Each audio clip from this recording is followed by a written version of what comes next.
The Strait of Hormuz is under attack, and the global oil market is on fire. But the largest oil consumer, the US, is taking a chill pill about it. If you had to take a guess at the world's largest oil producer, you might think Saudi Arabia or Venezuela. But in reality, America is the largest producer of oil in the world. But the crazy fact is that the US is also the world's second largest importer of crude oil. You might think America just consumes all of this oil. But in reality, it is also either the world's largest or the second largest oil exporters in the world. So if it produces so much oil, then why does it still need to import it? This is because of a weird problem. The US can't use the oil it produces. The entire ecosystem started shaping in the 1700s, when whale oil became one of the major reasons behind the oil revolution.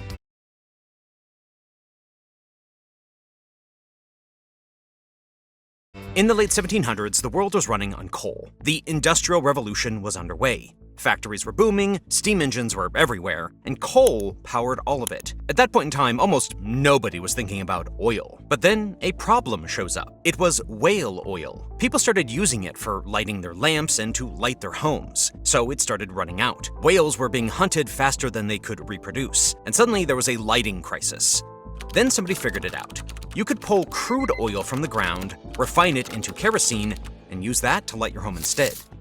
That one idea quietly set off a chain of events that still shapes the world today. By the mid-1800s, a new drilling method successfully pulls crude out of the ground in Pennsylvania. And almost overnight, the whole region turned into a frenzy. Everyone wanted a piece of it. Speculative drillers flooded the area. The first U.S. oil refinery came online in 1861. Within that same year, America shipped its first barrel of refined oil all the way to London. America wasn't just participating in the oil game, it dominated it. Or I would say one man dominated it. By 1880, the US was producing and refining 85% of the world's entire crude oil supply. Kerosene became the fourth largest American export. It was running the whole show. But why did I say one man was dominating the oil? On paper, it was the US as a monopoly. But on the ground, it was just one person controlling it. By the 1880s, his company, Standard Oil, owned 90% of all US refineries, 90% of all pipelines, and the world's largest oil tanker fleet. One man and one company had almost a total grip on global oil. His name was John D. Rockefeller. But this superpower of his became his biggest curse. The US government eventually dragged him to court in 1906. In 1911, the Supreme Court forced Standard Oil to break up. But the pieces that broke off didn't go away. They became Chevron, Exxon, Mobil, Conoco, and Amoco. For the next 6 decades, these companies quietly dominated oil markets all over the world. Fast forward to today, and the US is producing about 13.5 million barrels of crude oil every single day. And nobody else on the planet even comes close. Almost half of that crude comes from just one region. That is the Permian Basin in Texas and New Mexico. Around 6.3 million barrels a day from that one stretch of land alone. If you add the Eagle Ford, the Bakken, and the Gulf of Mexico, you've got the most productive oil system in the world running at full speed. Refining capacity sits at 18.4 million barrels a day, and on reserves, proven and confirmed recoverable oil, the US sits on about 46.4 billion barrels. So America has the production, the reserves, the infrastructure, and it still can't use the oil it produces. The reason lies in the intricacy of the word crude oil. Think of crude oil like coffee. Different beans, different roasts, and not every machine can handle every type. If you try to put espresso ground coffee into your Mr. Coffee maker, what you end up with is a big ol' mess. Crude oil works the same way. Different grades, different qualities, and refineries are built for specific types. You can't just swap one in for the other, because not all crude oil is the same. Two things determine the quality of crude oil: how thick it is and how dirty it is. The thickness is measured on the API gravity scale. The higher the number, the lighter and more fluid the oil. Light crude, anything above 31 on that scale, flows easily and gives you a lot of gasoline and diesel when refined. America's own shale oil sits right here. So does Brent crude from the North Sea. If you go lower on the scale, the oil gets heavier, thicker, harder to work with. At the very bottom, below 10, you've got extra heavy crude. So dense it literally sinks in water. Some of it is practically solid at room temperature. Venezuela's Orinoco Belt is packed with this stuff. It doesn't even move through a pipeline unless you heat it or mix it with something else just to make it flow. Then there's sulfur. Basically a contaminant, sitting inside the oil that has to be removed before the fuel can be used. Oil with under 0.5% sulfur is called sweet crude, clean, cheaper to refine. Anything above that is sour crude, and to handle it, your refinery needs extra specialized equipment just for stripping that sulfur out. The oil America has is just perfect. America's shale fields have light, sweet crude, low in sulfur, flows easily, and relatively clean to work with. Sounds perfect, right? But that's actually the problem. The big refineries sitting in the US Gulf Coast, the ones that were built back in the 1980s and the 90s, were never designed for that kind of oil. They were built specifically to handle heavy, sour crude, the thick, dense, high-sulfur crude that was coming from Canada, Mexico, and Venezuela at the time. These refineries were fitted with very specific, expensive equipment. They were called cokers and hydrocrackers, basically machines that are built to break down heavy crude into diesel, jet fuel, and all the high-value stuff. That equipment is what makes these refineries worth running. Okay, but if America can't use the oil it produces, then where does it all go? The US exports its own light crude to refineries in Europe and Asia that are actually built for it. For its own refineries, it imports heavy crude from Canada, Mexico, and Venezuela to keep the Gulf Coast refineries running properly. Right now, these refineries are operating at around 90% capacity, but only because of the imported heavy crude constantly feeding them. You might say, okay, well, just upgrade the refineries, right? Simply rebuild them to handle the light crude. But that is almost impossible because you're looking at billions of dollars, nearly a decade of construction, years of permits, and a massive financial bet on an industry that the world is slowly trying to move away from. So one of the two critical reasons is that in 2026, nobody wants to sink that kind of money into fossil fuel infrastructure. It's simply not a risk many are willing to take. What makes it worse is the geography problem it is facing. The Gulf Coast and the Midwest are well connected. Pipelines everywhere, refineries everywhere, decades of built-up infrastructure. But on the East Coast, places like New England and Florida and parts of the West Coast, like Oregon, are basically isolated from domestic supply. There just aren't enough pipelines connecting those regions to the shale fields in the middle of the country. And shipping oil there by rail or by boat under US law is so expensive that it genuinely makes more financial sense for those regions to just import from foreign countries. And these aren't the countries you might think of in an instant, like Saudi Arabia, Qatar, or Oman. What most of America imports isn't coming from the Middle East. About 70% of US crude imports come from Canada and Mexico, basically our neighbors. It's one big integrated North American energy system, and that does give America a real cushion against instability in the Middle East. At least, that is what people think. One obvious reason is that as global prices rise, open market prices also rise. And to some extent, America will still have to face its consequences. But the long-term problem lies in the bigger part of the picture. In the case of Saudi Arabia, it produces medium-grade and low-sulfur oil. But their superpower lies in the fact that it costs them just between $3 to $5 a barrel to get it out of the ground. That's almost peanuts. On the other hand, Iran produces Iranian heavy, a more complex crude that certain refineries were specifically built to handle and can't easily source elsewhere. Venezuela sits on the largest proven oil reserves on the planet, but almost all of it is that extra heavy, ultra-sour crude from the Orinoco Belt. Getting it out and making it usable costs anywhere from $25 to $35 a barrel.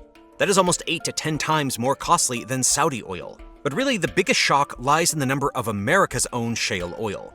For America, new wells don't even break even until prices hit $61 to $70 a barrel. Every time global prices drop below that, American shale producers start losing money just by operating. So it was never just about how much oil a country has, it's about what kind of oil it is, how cheaply it can be produced, and who needs that specific type to keep their refineries running. So higher oil prices sounds like great news for the US producers, and to some extent, they are. Profits rise when crude sells for more. But if prices stay too high for too long, it can hurt the broader economy and reduce demand. That's why the sweet spot for US shale companies is around $70 to $90 a barrel. High enough to make a strong profit, but not so high that demand collapses. But how long is all of this oil game going to last? Sooner or later, it's going to be completely replaced by alternatives, right? Well, the moment Trump won the 2024 election, US energy policy changed completely. Day one in office, he signed an executive order called Unleashing American Energy. The name tells you everything. The goal isn't balance, it isn't a transition. It is total, unapologetic energy dominance. What does that look like on the ground? Over $13 billion set aside by the previous administration for climate programs pulled back immediately, returned to the Treasury. The $7.5 billion EV charger program? Canceled. Mandates pushing manufacturers away from combustion engines? Revoked. And drilling permits on federal land, nearly 6,000 approved in the first year. That was a 55% jump over the year before. America is not slowing down on oil. It is going harder. And on March 11th, 2026, President Donald Trump stood before the cameras and announced an historic $300 billion oil refinery in Texas. It was backed by India's most powerful billionaire, Mukesh Ambani's Reliance Industries. But here's the thing, this announcement didn't come out of nowhere. Just 2 days earlier on March 9th, as tensions between Iran, Israel, and the United States were boiling over into what many feared could become a full-scale war, Trump made a statement that the US was seriously considering attacking Iran and taking control of its oil. If you rewind just a couple of months, on the 3rd of January 2026, the US conducted a military operation in Venezuela. And today, America effectively has its hands on Venezuelan oil reserves, one of the largest in the entire world. So if you step back and look at the larger picture, a pattern starts to emerge, one that's hard to ignore. Every major US move on the global chessboard seems to end up near an oil field. One more critical part of this equation is something called the Strategic Petroleum Reserve. Think of it as America's emergency oil savings account, a massive underground storage system sitting there specifically for moments when global supply gets disrupted and the country needs a cushion. Back in 2022, that reserve got drawn down by 180 million barrels. That was the biggest release in its history, just to stabilize prices during the Russia-Ukraine shock. That left it badly depleted. So in 2025, the refilling began. The target is 430 million barrels by the end of 2026. As of February 2026, it's at 415 million barrels, enough to cover about 125 days of imports if supply suddenly disappears. In the current scenario, two countries sit at the center of the global oil equation, America and Iran. Not because they are at war, but because of the oil game America has dominated for decades. Today, America has a direct or indirect involvement in almost every oil-rich country, a dominance that may look recent, but those roots go back many decades. When World War I started, oil completely changed its identity. It stopped being just a fuel and became a military necessity. Ships ran on it, planes needed it, tanks couldn't move without it. Whoever controlled the oil controlled the war. So Germany targeted US oil shipments heading to Britain and France, and shortages on the Allied side became a real problem. When America entered the war in 1917, one of the first things the government did was to make sure oil kept flowing to its allies. That was the turning point, the moment when Washington stopped sitting on the sidelines and became a direct force in global oil politics. After the war ended, the competition for foreign oil only got more aggressive. Britain and France tried to lock American companies out of their Middle Eastern territories, but Washington pushed back immediately. They called it the open door policy, the idea that any company from any country should be able to compete fairly for oil contracts. It sounded reasonable, but that idealism evaporated pretty quickly, because behind closed doors, 7 major oil companies, 5 of them from America, drew a line on a map covering most of the former Ottoman Empire from Turkey to Iraq and across the Middle East. Inside that zone, they agreed not to compete with each other, just control it together, quietly. They named it the 1928 Red Line Agreement, and by the early 1930s, these companies were collectively managing much of the region's oil production. Then came the moment that defined American foreign policy in the Middle East for generations. In 1951, the Iranian Prime Minister, Mohammad Mossadegh, did something that shocked the Western world. He nationalized Iran's oil industry, basically took back the control of oil. Britain's response was a full embargo. And then, in August of 1953, the Iranian military, backed directly by British and American intelligence, overthrew Mossadegh. The Shah took power. A new consortium, mostly made up of US companies, stepped in to run Iranian oil operations. And the message that was sent to every other oil-producing nation on Earth was crystal clear. Don't touch the oil. But the rest of the world was watching, and they were furious. By 1960, Arab nations had been watching Western oil companies cut their prices over and over again, without consulting them, just slashing the revenue these countries depended on. They had enough. So Iran, Kuwait, Qatar, Saudi Arabia, Venezuela, and Iraq sat down together in Baghdad, and on September 14th, 1960, they formed OPEC. It was built specifically as a counterforce to Western oil dominance. In its early years, Washington barely took it seriously. That turned out to be a big old mistake. In the 1980s, Reagan fully deregulated crude oil prices in 1981. Production outside of OPEC started climbing. People started using less oil because prices were high. By 1982, the US was only importing about 28% of its oil, compared to over 45% just years earlier. For a moment, it feels like America is finally getting some energy independence back. And then the Sheol revolution took place and hit like nothing the oil world had ever seen before. American oil producers started flooding the global market with supply, and by late 2014, oil prices went into free fall, from $110 a barrel all the way down to below $75, and still dropping. So OPEC scrambled. They met in Vienna, and despite members pleading to cut production to stop the bleeding, Saudi Arabia pushed the group to keep pumping at full capacity, 30 million barrels a day. They were essentially trying to suffocate American shale producers under a wave of cheap oil. Prices crashed below $50 a barrel by early 2015. It became a full-blown oil price war, playing out in real time on a global stage. But America didn't collapse. It adapted, became more efficient, and survived every blow. In the current scenario, one of the major reasons America is involved in the war is oil. Middle Eastern tensions in early 2026 threatened America's energy security. Executive orders, drilling surges, reserve refills, and pressure on Iran and Venezuela form a clear strategy. Control supply, control price, control leverage. On February 28th, the US and Israel launched an airstrike across Iran. And these aren't small military targets. The strikes reportedly killed Iran's supreme leader, Ali Khamenei. Iran responded quickly. Hundreds of drones and missiles started flying at Israel, at US bases across the region, and then Iran does the one thing the entire world was terrified of. It declares the Strait of Hormuz closed. The Strait of Hormuz is basically a narrow strip of water between Iran and Oman. It doesn't sound that important until you realize that 22 million barrels of oil pass through it every single day. That's roughly 20% of the world's entire energy supply, moving through one choke point. Iran's Revolutionary Guard put out a warning. Any ship that tries to pass through will be set ablaze.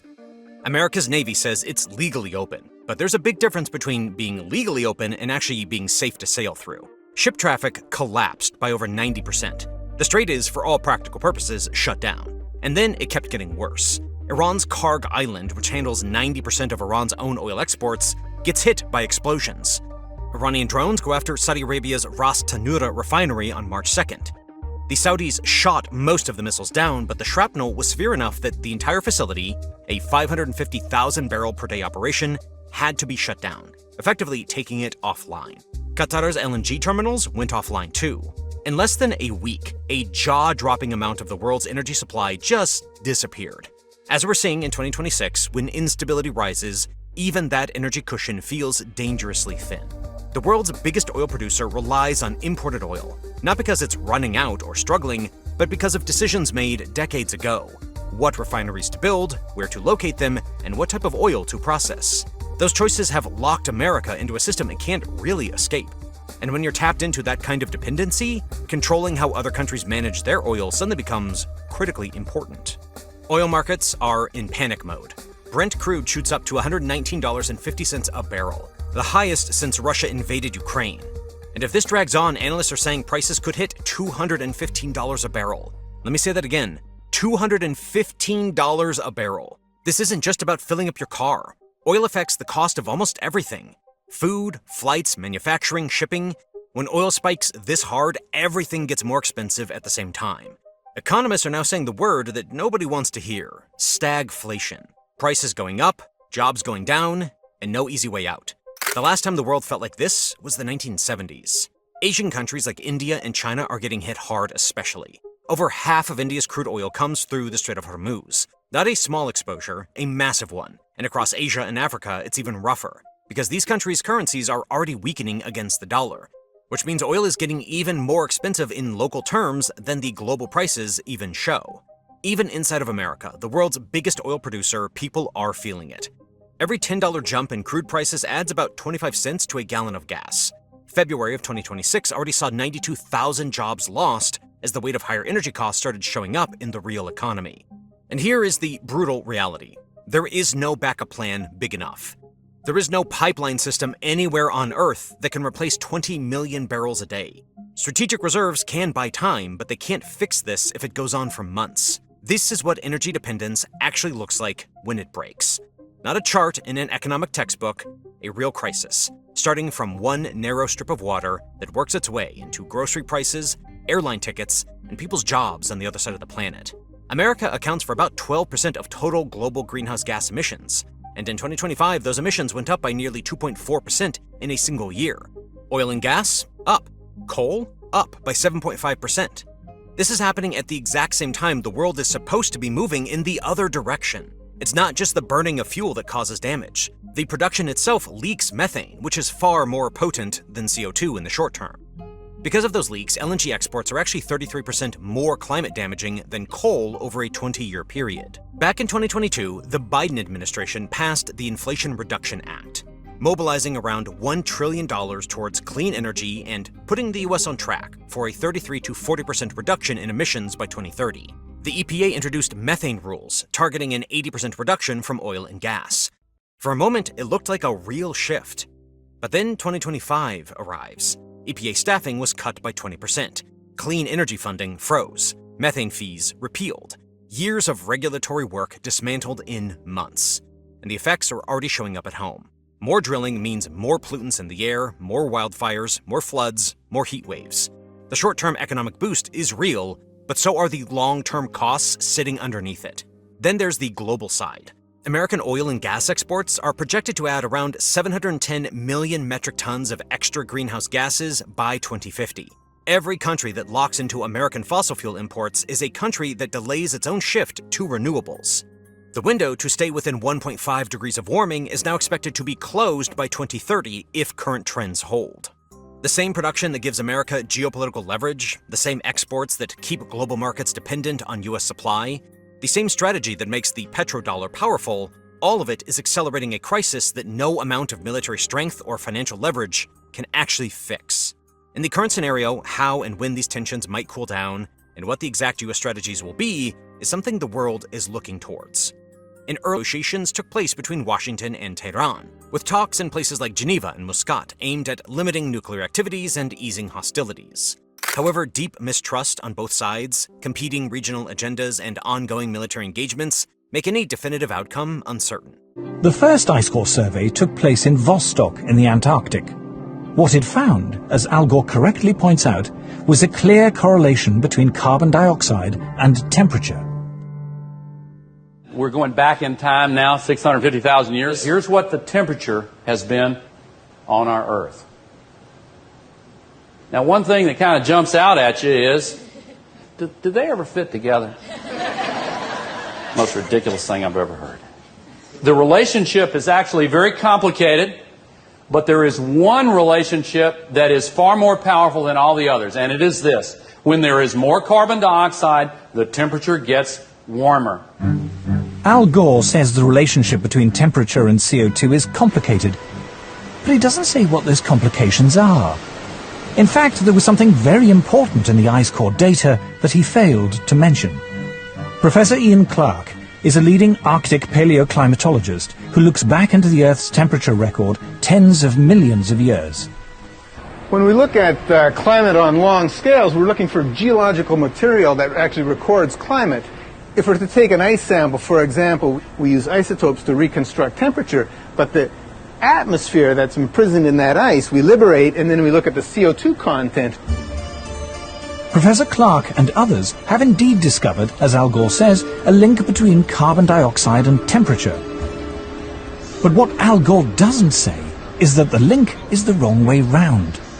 So here we're looking at the ice core record from Vostok, and in the red we see temperature going up from early time to later time at a very key interval when we came out of a glaciation. And we see the temperature going up, and then we see the CO2 coming up. CO2 lags behind that increase. It's got an 800-year lag, so temperature is leading CO2 by 800 years. There have now been several major ice core surveys. Every one of them shows the same thing. The temperature rises or falls, and then, after a few hundred years, carbon dioxide follows. So obviously, carbon dioxide is not the cause of that warming. In fact, we can say that the warming produced the increase in carbon dioxide. CO2 clearly cannot be causing temperature changes. It's a product of temperature. It's following temperature changes. The ice core record goes to the very heart of the problem we have here. They said, if the CO2 increases in the atmosphere as a greenhouse gas, then the temperature will go up. But the ice core record shows exactly the opposite. So the fundamental assumption, the most fundamental assumption of the whole theory of climate change due to humans is shown to be wrong.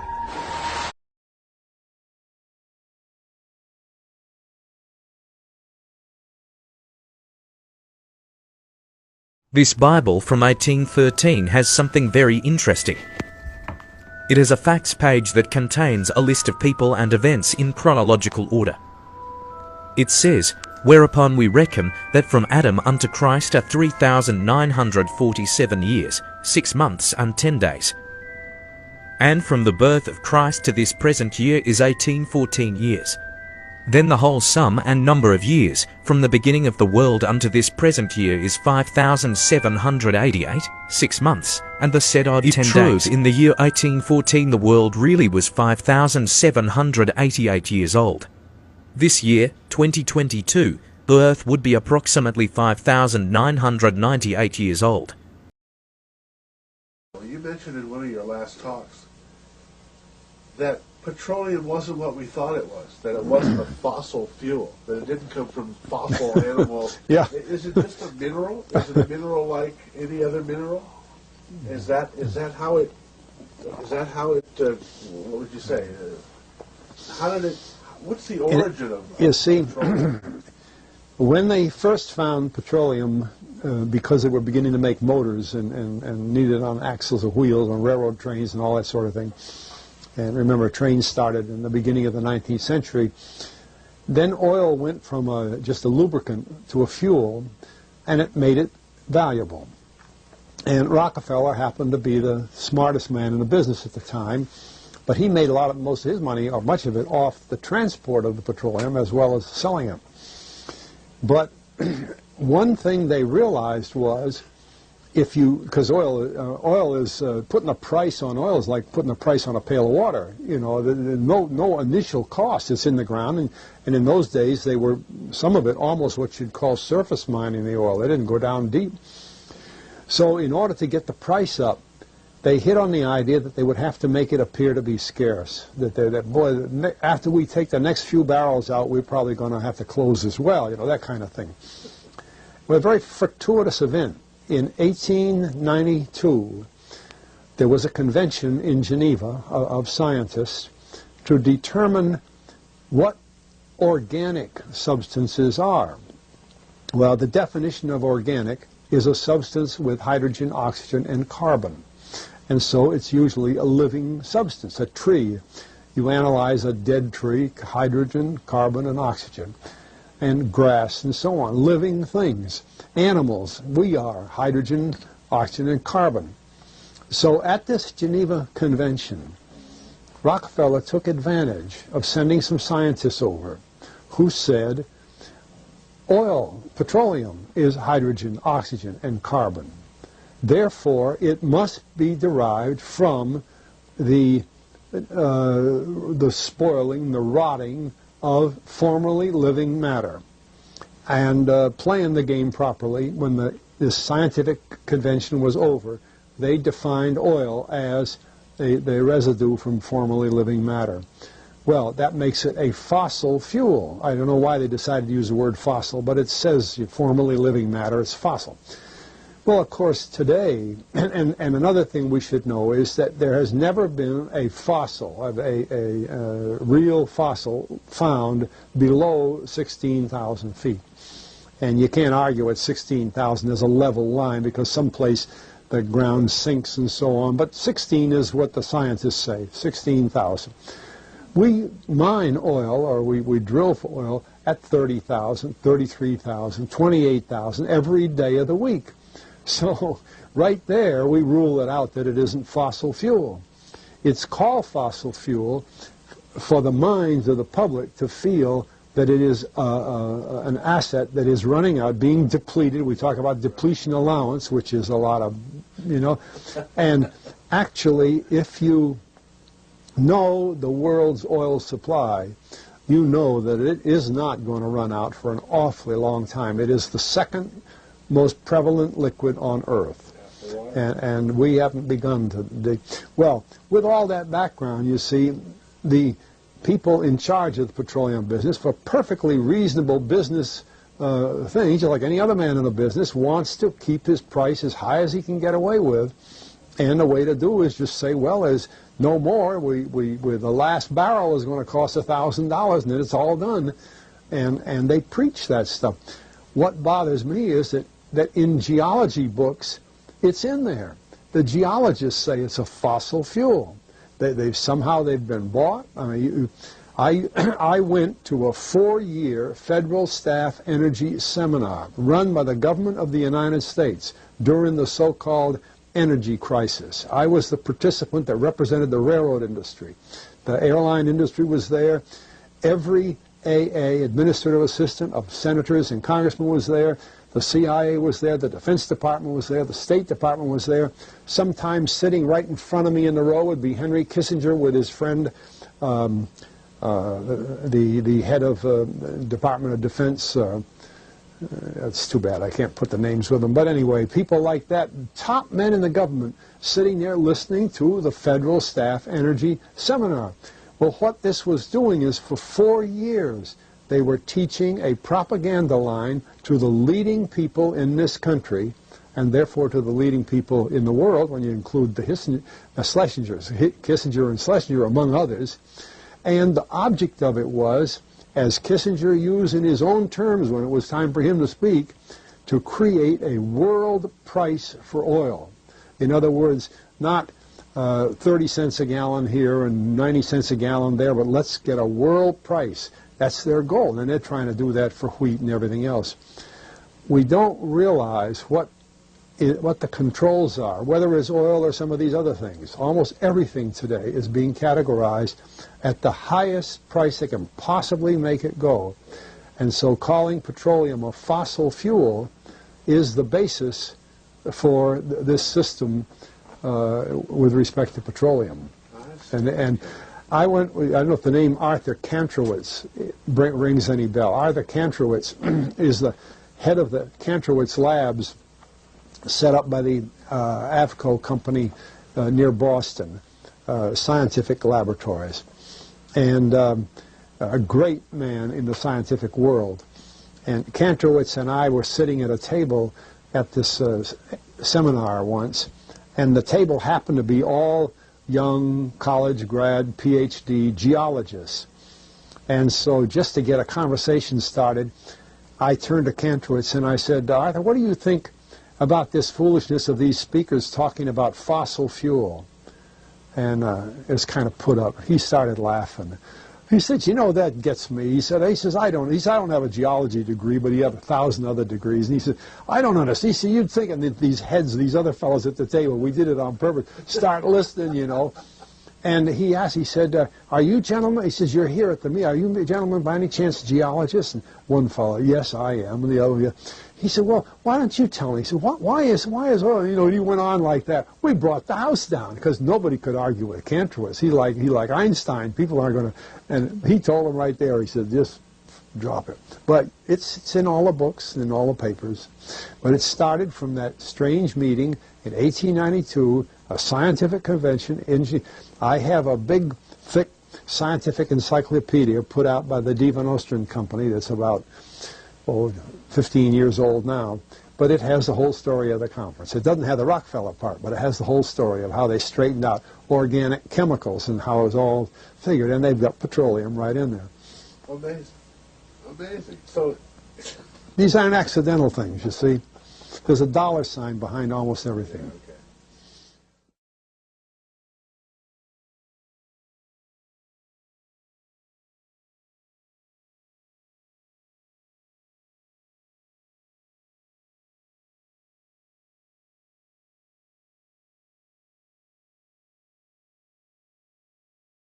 Rockefeller's plan to scam the world work. In the 19th century, oil was used to mainly lubricate steam engines, and being the second most abundant resource on Earth, it wasn't a valuable resource until it was discovered that it could be used as fuel, and the man leading the charge, John Rockefeller. Well, to increase profit, Rockefeller had to make it seem like oil was a scarce resource, sending his scientists to the 1892 Geneva Convention to put up the front that oil contained hydrogen, carbon, and oxygen. Therefore, it had to have come from something organic. Thus, the term fossil fuels. However, it was never actually proven that oil came from fossils, and that while oil rigs drill up to 35,000 feet, a fossil has never been found below 16,000 feet. On top of that, Rockefeller donated over $180 million to the General Education Board, and now every textbook states that oil is a fossil fuel. So, did oil really come from fossils?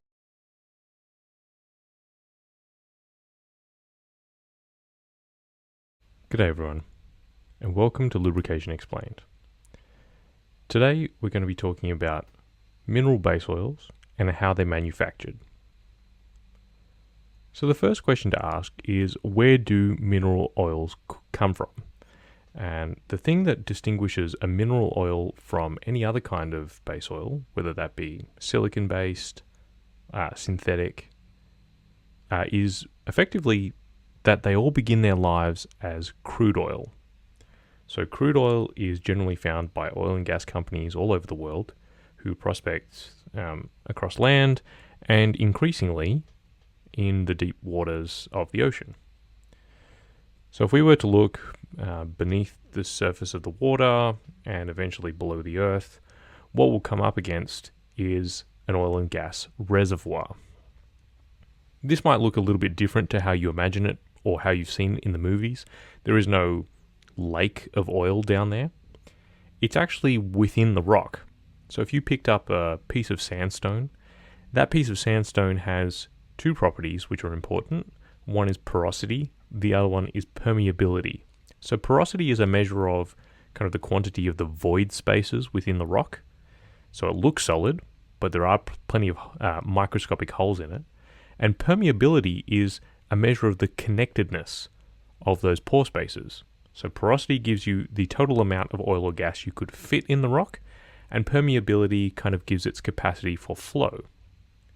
So these two properties are very important when oil and gas companies go to drill a well, because you need sufficient volume of oil and gas, but you also need it to flow. So once that oil and gas is flowed to the surface, we can then begin the refining process. If we were to look into what's in a barrel of crude oil, it's this soup of all kinds of different molecules. We've got aromatic rings, we've got naphthenes, paraffins, isoparaffins, and all sorts of different shapes and sizes of molecules. So you've got light elements, which could include gases, heavy elements like bitumen and tar. All of that is mixed together. And the process of refining is really the process of separating out those molecules into like groups that can really function as a product. So our refining process is going to begin with an atmospheric tower. Very similar to, let's say, a distillation column, which you might have used in high school chemistry. Really what that's about is trying to separate out different molecular weights. And so what we get at the end of it is a mixture of gases up the top, then you've got kerosene, then there's light gas oil and heavy gas oil. And lubricants generally come from the fraction which starts with the same weight as about diesel engine oil and goes through to some obviously heavier stuff for the higher viscosity products. Okay, so if we want to manufacture a Group 1, the first thing we do is put it through a vacuum distillation process. And that's actually very similar to atmospheric distillation. What comes out the bottom is some heavier molecules, and we want to get rid of specifically the asphalt, because that's not going to be useful to us as part of finished lubricant. The way that that's done is it's actually a propane solvent that's used to extract the lube fraction. And that's because the propane dissolves paraffinic, naphthenic, and aromatic lube fractions, and it leaves the asphalt. So the propane is then recovered through a stripping tower, and we get just the lube fractions back out of that. So what comes next? Well, you've then got the distillates, and they go into a solvent extraction process. And solvent extraction is really to get rid of some of what you might colloquially call the nasties that are present in a crude oil. So there's things like aromatics, for example, a lot of sort of sulfur compounds. So what is needed from the solvent is some kind of chemical that has really good solvency with the aromatics, but very poor solubility with the lubricant portions that you want. So, as an example, saturated hydrocarbons. So these solvents are usually really polar, and they include solvents like furfural, NMP, as well as phenols. And what comes out the bottom of the solvent extraction process is actually a pretty toxic kind of chemical soup. There's not really a lot that we like about that. But fortunately, what we're left with is what we call raffinates that go into a solvent dewaxing process. Now, solvent dewaxing really fixes some of the low temperature properties of our lubricant. It helps remove some of the really long chain paraffins, which are undesirable because when you cool down those long chain paraffins, they're going to crystallize into wax. So effectively, you'll have solid particles in your lubricant, and that's obviously not desirable. So what they do is they use solvents like methyl ethyl ketones and toluene, and what these do is they actually cause the paraffins to crystallize at low-ish temperatures, and we can then remove them just with a standard filter. So once that's come out, that's wax that comes out the bottom, and then we have a dewaxed oil that goes into a hydrofinishing tower. And hydrofinishing is effectively reacting those products with hydrogen, and that removes small amounts of sulfur and some polar components, which can improve the color stability of the finished product and contributes a little bit to the demulsibility and oxidative stability performance. And at the end of that, what you have is a Group 1 base oil. So each of these four processes you can think of as contributing different physical characteristics to the lubricant. So the vacuum distillation, for example, that gives us our viscosity, flash point, and volatility. So that makes sense. We're separating out the lubricant into different molecular weights, and so that's going to give us our weight of the finished product. Now, solvent extraction, because it's removing aromatics, is going to give us our VI and our oxidation stability. Solvent dewaxing, because it's removing waxes, is going to really help our cold temperature performance. So that's pour point and the cold crank. And lastly, you've got hydrofinishing. And hydrofinishing is, going to help us with color stability. And to be honest, a little bit on the oxidation stability, but not much else. So how is the manufacturing of a Group 2 or a Group 3 different from this? Well, it's slightly different in so much as we introduce two new processes, the hydrocracker and catalytic instead of solvent dewaxing. So a hydrocracker is a little bit like hydrofinishing, except that it's a method for reducing molecular weight and saturating hydrocarbons, and it's done at a much higher pressure. So we feed hydrogen into the vessel at something up to, say, 3000 psi, and it gets reacted with the distillates in the presence of a catalyst. Now what that does is it can saturate aromatic rings, it can break open naphthenic rings, it can saturate olefins and crack paraffins, as well as remove sulfur and nitrogen.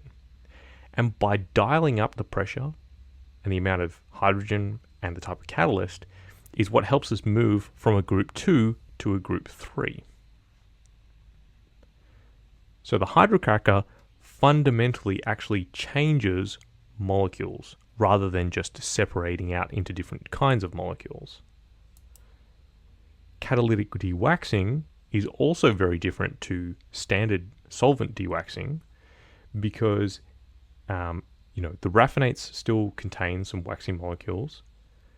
So a dewaxing catalyst is here used with high pressure hydrogen, and it actually converts waxy components from straight chain paraffins into branched isoparaffins. So again, we are actually changing the physical structure of the molecules to give us more desirable performance properties.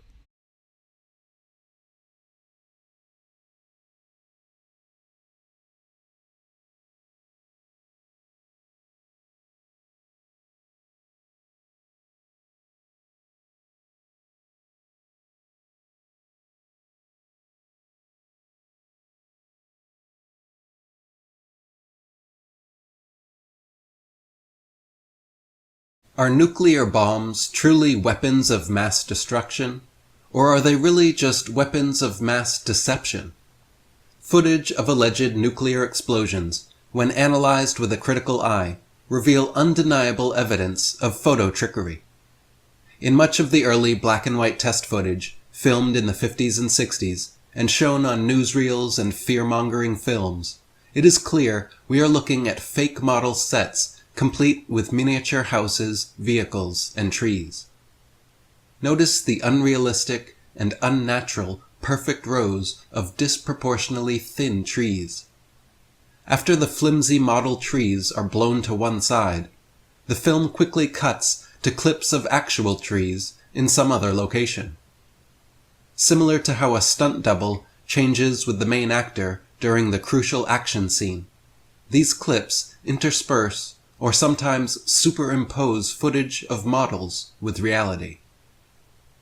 The first H-bomb test, known as IV Mike, looks more like some stop-motion lava lamps than an explosion.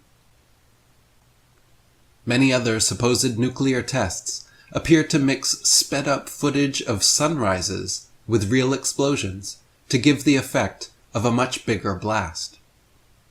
Footage from Operation Dominic appears to show a sunrise with the brightness slider rising in post-production. Suspiciously, in some videos, the explosions are so violent as to obliterate entire houses in an instant, but yet the camera filming right next to the house survives unscathed and unshook. The blast often comes from behind the camera, and not, as they claim, from a protected location far outside the blast radius. Someone moves the camera just before and during some of the blasts, and the camera is positioned at an oddly unrealistic height. What kind of shielded tower would the camera and cameraman have to be enclosed in to survive such a test? If nuclear bombs actually exist, why would there be a need to fake footage of nuclear explosions? The Trinity and other nuclear test sites were admittedly first loaded with hundreds or up to 1,000 tons of dynamite. Footage exists showing military men stacking gigantic piles of TNT and dynamite at nuclear testing sites.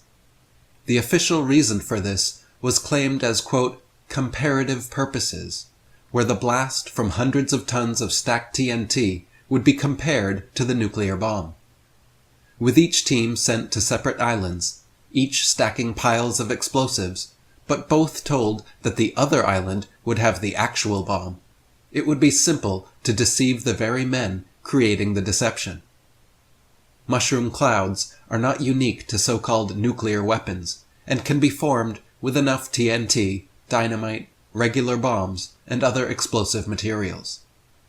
Later, supposed nuclear tests, like Able, were likely done using very large but traditional bombs, and the Baker test, done using hundreds of tons of submerged dynamite in a vessel underwater. Nuclear fission occurs by bombarding uranium-238 with neutrons to split the nucleus and create the isotope uranium-235. During this split, mass is lost and converted into kinetic energy, which is known as nuclear fission. If each of those neutrons then goes into another uranium nucleus, causing more fission and many more neutrons, this creates a theoretical process known as an explosive nuclear reaction. Enrico Fermi's famous nuclear chain reaction test was done by stacking massive amounts of graphite and embedding balls of uranium within, so that when the neutrons started flying through, they would be slowed by the graphite, collide with the uranium, release more neutrons, and then those neutrons would continue in a chain reaction pattern. This achievement, which was only detectable by Geiger counter, meant that the fission process could be sustained, but in no way proved the possibility of a nuclear explosive chain reaction. In reality, all explosions are gas-related. For an explosive chain reaction to occur, there would need to be an explosive gas created or added. The byproducts of nuclear fission are 94% heat and 6% radiation. No gas whatsoever is produced by nuclear fission, and so there can be no massive destructive blast. Furthermore, to achieve intense heat from nuclear fission, millions of atoms need to be split in a chain reaction, which requires a moderator to slow down free neutrons. No such moderator is included in nuclear bombs, and even if it were, there is no test evidence that even this would result in an explosion. Recently declassified minutes of the Manhattan Project's Interim Committee meeting on May 31, 1945, reveal that America had insufficient uranium to build the atom bombs supposedly used on Japan just a few months later. Dr. Compton, director of the Met Lab at University of Chicago, who oversaw production of enriched uranium and plutonium for the bombs, was quoted stating it would take another 3 years to produce the amount needed for the bombs. Yet just over 3 months later, America supposedly successfully produced and deployed 2 on Japan without being tested.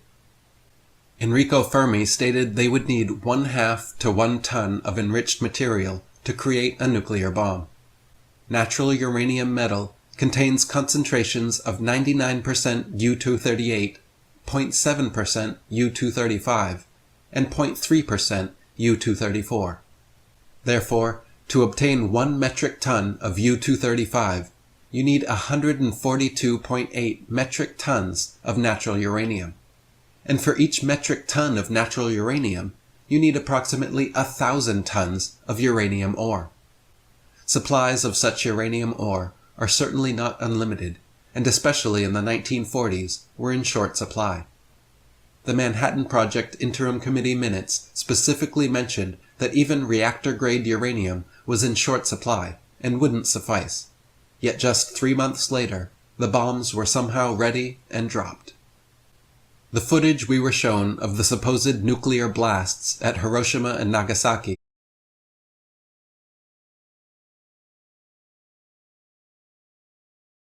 show what appear to be 2 superimposed smoke plumes atop one another, in an attempt to make the mushroom cloud look larger.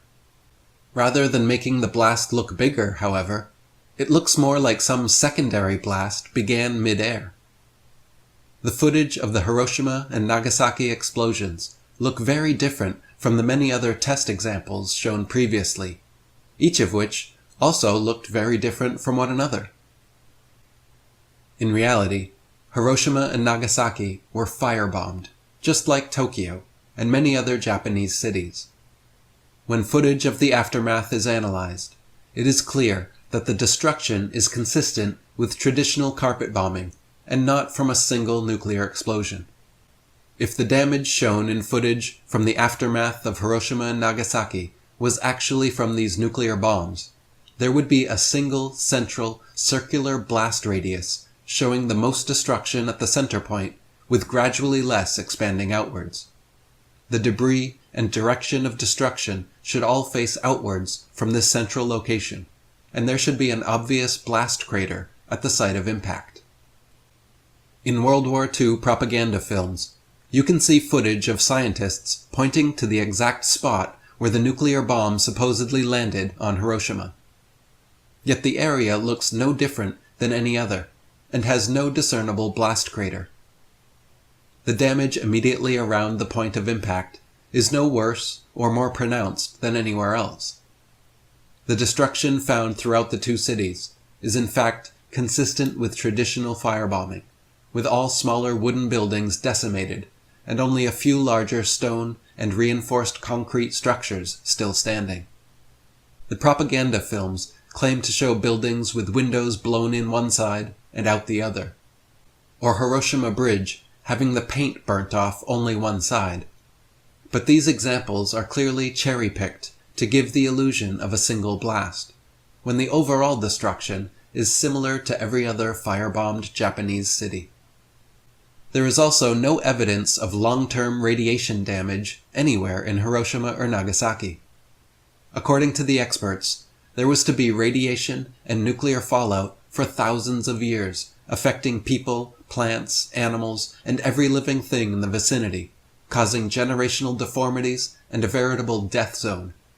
In reality, however, flowers, grass, and other plants started growing back within a month, and radiation levels have dropped in both cities, recovering to normality within years. Hiroshima and Nagasaki are now bustling modern cities, 80 years later, with no remnant of nuclear destruction. The people there are not all born with deformities or chronic ailments, and there is no dangerous radiation or fallout to beware. Radiation exists and remains present in an area after any and every explosion, not just supposed nuclear ones. So if you drop a bunch of bombs or blast a ton of dynamite and bring a Geiger counter, you will certainly register radiation, but it will not linger for centuries or millennia like nuclear radiation is claimed to do. As for the explosions which occurred at nuclear power plants like Chernobyl and Fukushima, these were gas explosions caused by the buildup of hydrogen and not nuclear explosions. In fact, it is impossible for a nuclear explosion to occur at a nuclear power plant. Only gas explosions. Today, in Fukushima, you get more radiation from the backscatter scanners at the airport security gates than you do from their so-called nuclear disaster. The way nuclear power works is essentially just using hot radioactive material to boil water and generate steam, which drives turbines and creates electricity. One of the leading nuclear physicists in America, Galen Winsor, who was responsible for helping set up most of America's nuclear power plants, was a vocal whistleblower on this subject. He said nuclear power is really just the cleanest and most economical way to boil water, and that all nuclear power plants are essentially and practically just steam power plants. In his lecture tours he gave all across the country, Galen Winsor would talk about how he and other early nuclear physicists would regularly hold uranium, plutonium, and radioactive waste with their bare hands without any ill effects. He quipped about taking swims in the nuclear waste pools to prove they weren't hazardous, and when his colleagues refused to believe him, he began drinking a glass of water from the pools in front of them every day.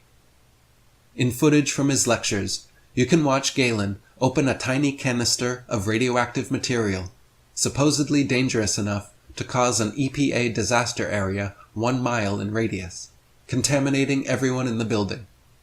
He holds it in his bare hands, runs a Geiger counter over it, which registers off the scale, licks all the radioactive material onto his tongue, tests it with the Geiger counter again, and swallows it. Galen Winsor did this demonstration for years, with no ill effects, and lived into his 80s.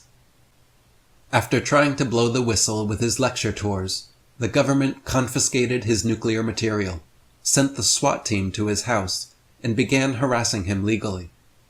He was quoted saying, "There is no such thing as nuclear waste, only material created in a nuclear reactor to be recovered and used beneficially.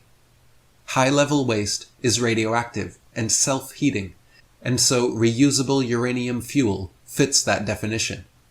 But if you disregard its intrinsic worth, then it would fit the definition of high-level waste. But let's say there is no high-level waste, and only material to be recovered and used beneficially. Then what's the low-level waste fiasco? That's an excuse for a federally mandated, non-inspectable disposal system so that organized crime can get rid of any evidence they want, and it can never be dug up again. There are allegedly stainless steel containers buried in concrete under the ocean, boiling with hot radioactive material for 2,000 years.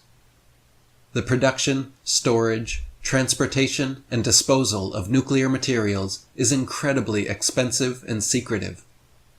Protocols for dealing with nuclear waste materials involve allegedly burying it deep into the Earth's bedrock through such expensive procedures. In reality, as Galen Winsor showed, these nuclear materials are not nearly as hazardous or toxic as they are made out to be, and the over-the-top, secretive disposal methods likely double as black-budget, black-op covers. It provides the military-industrial complex a never-ending blank check for themselves to dip into taxpayer money. At many times during the nuclear arms race, America spent upwards of $50 million per day on nuclear weapons-related expenses, nearly rivaling NASA's huge budget. It is no doubt that incredibly high-powered ballistics, bombs, and missiles all exist, but the specific claim of nuclear weapons and nuclear explosions, which require fission, a nuclear chain reaction, and result in destruction on a scale far beyond conventional weaponry, is patently false. Nuclear fission simply does not produce any kind of gas necessary for such an explosion, and no moderator to slow down free neutrons is included in nuclear weapons. Declassified documents suggest the American government was years from having enough U-235 to produce the bombs allegedly dropped on Japan.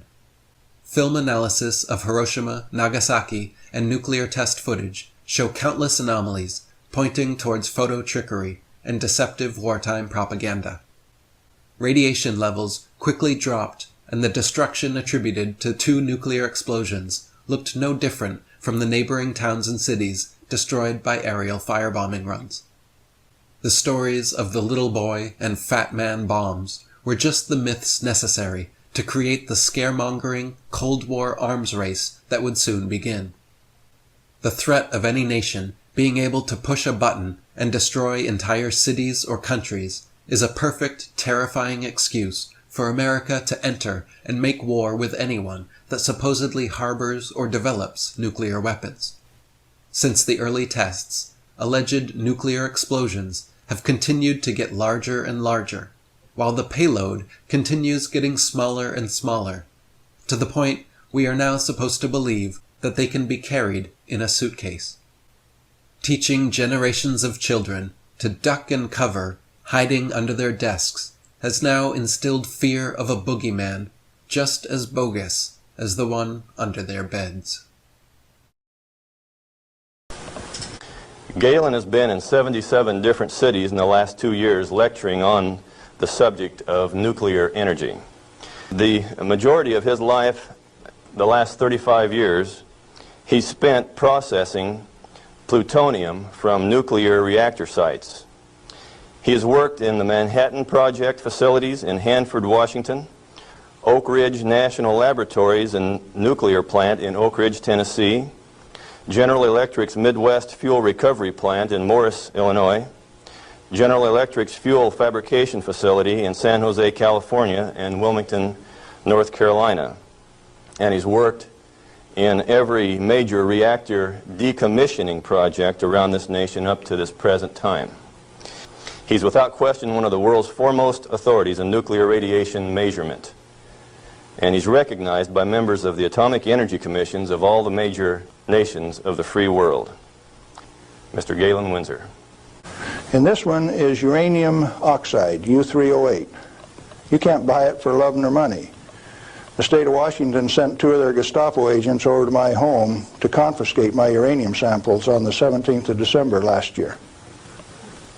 Did you know that this thing right here is giving off helium, gas, alpha, comes from uranium? Okay, radioactive material.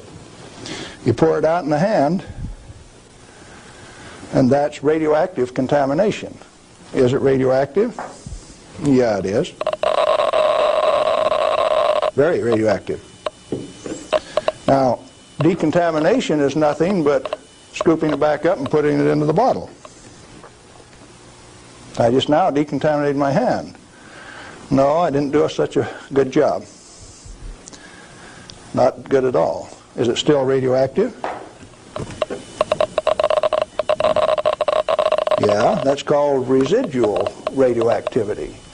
Now, under the decontamination rules of the government, when you decontaminate somebody like this that's that contaminated, and this is certainly a reportable incident under current DOE regulations, when you decontaminate him, it has to go down a controlled drain so that you don't disperse radioactivity. Do I qualify as a controlled drain?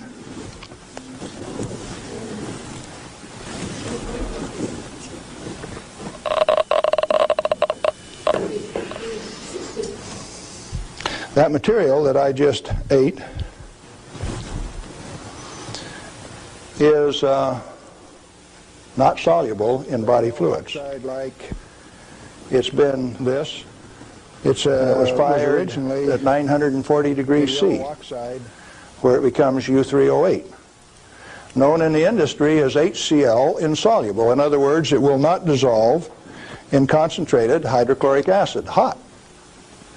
Your stomach has 10th normal hydrochloric acid in it, so it won't even dissolve. The stuff is so fine that it has no texture to it. Doesn't even feel rough. So it's tasteless, odorless, has no texture. How's it supposed to hurt me? Because I've been eating this on lecture tour for 2 years, the state of Washington felt it necessary to confiscate my uranium samples so that I would be safe. Dr. Fulton from the Hanford Environmental Health Foundation called up and he says, "Hey, I heard one of your guys OD'd on uranium today, Galen." And we talked for a little while and he says, "Oh, that was you." And I says, "Listen, I can eat all that stuff I want." He says, "It'll ruin your kidneys." "How are your kidneys?" "They're fine." "Well, you should have been chelated within 4 hours. And I mean, you guys are going to follow me around the country and give me chelating agents every 4 hours after I eat it on lecture tour?" He says, "We'll give you any medical assistance that you need, Galen. We don't want anything to happen to you." I said, "Did that include turning out the federal SWAT team 4 days ago to get me?" This is going to be an amazing video. You really need to watch this all the way through. So years ago, I started analyzing the nuclear bomb and Hiroshima. Hiroshima was the only time a nuclear bomb had ever been deployed. And since then, mankind has lived in fear of utter annihilation and has kept populations in check for 80 years now. So I started breaking this down. I saw a video years ago. If you go back in my channel, there's a man named Galen Windsor who put out this video called the Nuclear Scare Scam. He worked with uranium, turning it into plutonium and refining it back in the early days, and they would literally use their hands and he'd drink it. The pools that they used to cool the nuclear plants, he would swim in it. And he proved and clearly showed that the whole thing has been manipulated and nuclear waste and radiation is nothing of the sort, and we've been misled. So the Hiroshima really got me wondering how that worked, and I found the Hiroshima Red Cross Hospital was right in the middle of the impact zone. It was full of patients and everyone in there survived and they were fine, because come to find out, the Hiroshima was actually carpet bombed. And there's this amazing analysis I'm going to show you in this video here of the proof of exactly how it was conducted, how the hoax was taking place, and you have to watch this video. It's just an amazing breakdown of military documents and the analysis showing that it was carpet bombed, as well as Nagasaki.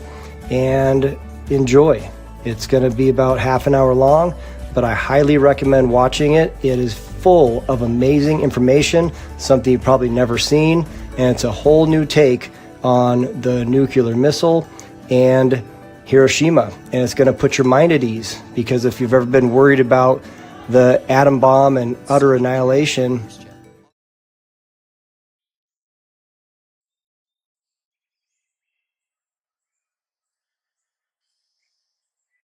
it's not possible. I'm not saying that there's not other bombs or other catastrophic things that could be done to populations, but the atom bomb is not a real thing. Radiation and radioactive activity causing cancer and all of that is not a real thing. So sleep a little better at night knowing that, okay? So anyways, here we go. I'll put it on the movie. If the H.G. Wells atomic bombs didn't exist, then what destroyed Hiroshima and Nagasaki? Let's take a look at the aftermath. Is this Hiroshima? Is this Hiroshima? Is this Hiroshima? What's the difference again between an H.G. Wells atomic bomb and a traditional firebombing again? When we say firebombed or carpet bombed, we mean the land was pelted with M47s and M69s. An M47 is a 100-pound oil gel bomb. Each B-29 bomber carried 182 of them. An M69 is a 6-pound gelled gasoline bomb, 1,520 per aircraft. Also, some B-29s carried high explosives to deter Japanese firefighters. It's easier to count the major cities the United States didn't bomb. 1. Kyoto. Why did the Zionist-controlled United States government spend $2 billion in 1942 money on these very expensive H.G. Wells atomic bombs if carpet bombing worked just fine? Why, to scare the world population and rule us by fear, of course. Hiroshima and Nagasaki were chosen because they were among the last cities standing and were mostly made of wood. A fire could incinerate them to the point of looking like they were vaporized by an atomic bomb.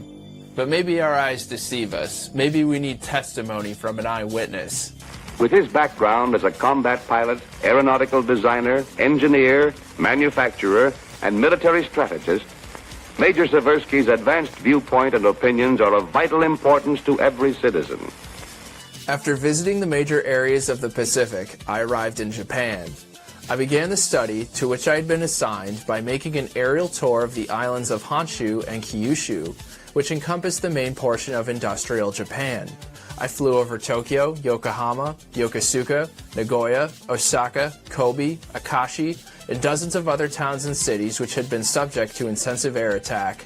Some of these towns are so close together that they seem almost continuous industrial sites. All of these areas of annihilation presented approximately the same visual pattern. The smaller towns were totally burned out. Seen from above, the prevailing color was pinkish, the effect produced by the piles of ash and rubble mixed with rusted metal. Similar pinkish carpets were spread out in the larger cities, except that among them stood large and small modern concrete buildings in factory structure, unscathed bridges, and other objects that had withstood the impact. Many of the buildings, of course, were gutted by fire, but this was not apparent from the air. I was keyed up for my first view of an atom-bombed city, prepared for the radically new sights suggested by the exciting descriptions I had read and heard.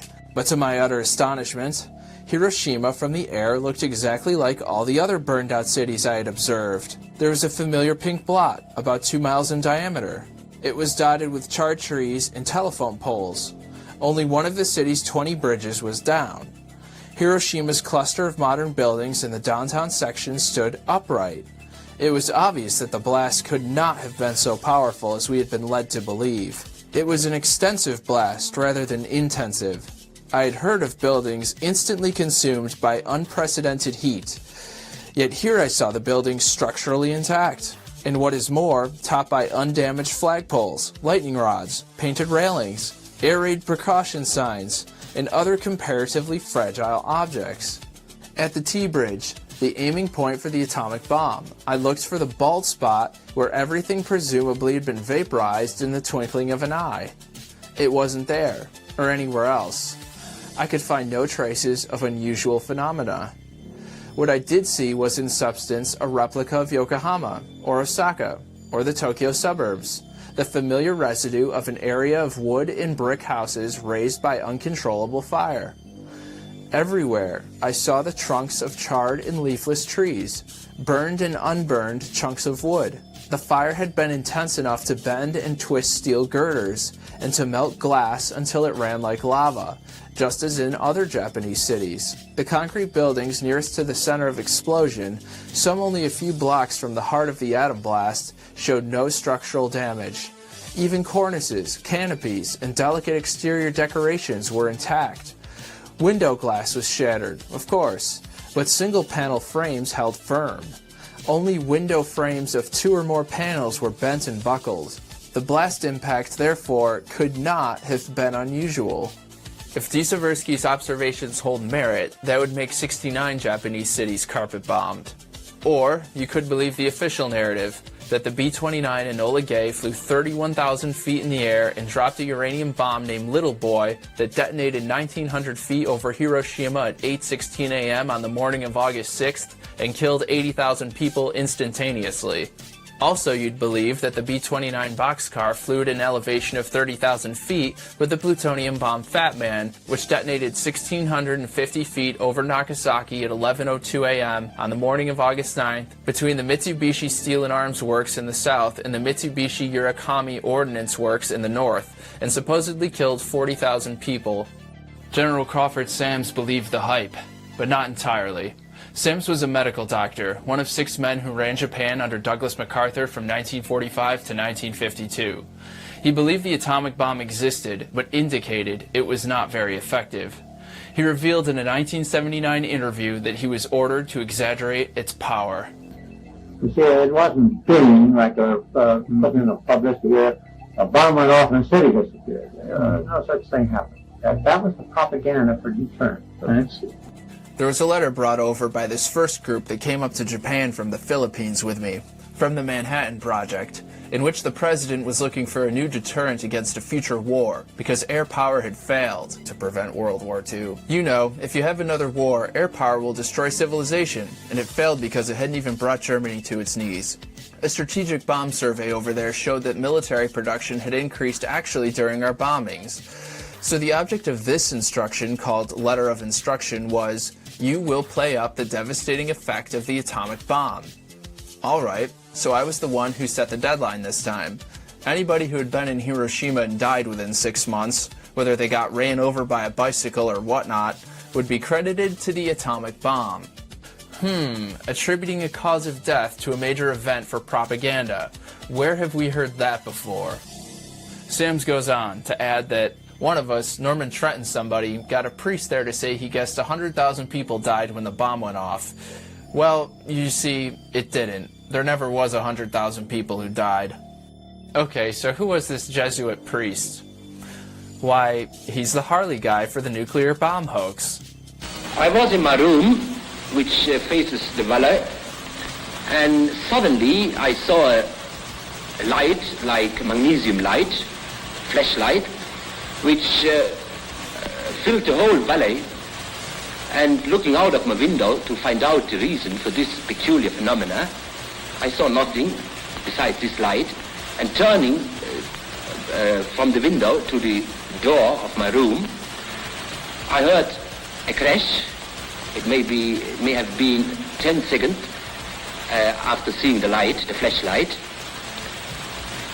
and immediately I was covered with splinters of the window frames and glass sticking into the walls and actually in my flesh itself.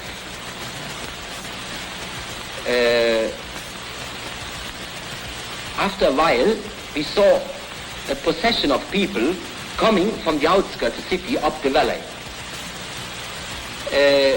Many of them, most of them, were wounded. Especially the parts of the body which were not covered by clothes, like hands, feet, back. All of us who lived through this experience at the spot estimate the numbers of deaths at least as 100,000. Mostly due to structural failure because the fire was just too intense. At least Harley guy can remember his lines. I'm just standing by right now. What is your opinion as to the story that the ruins of the city emitted deadly rays? Well, I think that it's just a rumor. Because I myself and others of us have worked in the city itself immediately after the explosion for several hours, and we felt no ill effect at all. If there was no harmful radiation, then it wasn't nuclear, was it?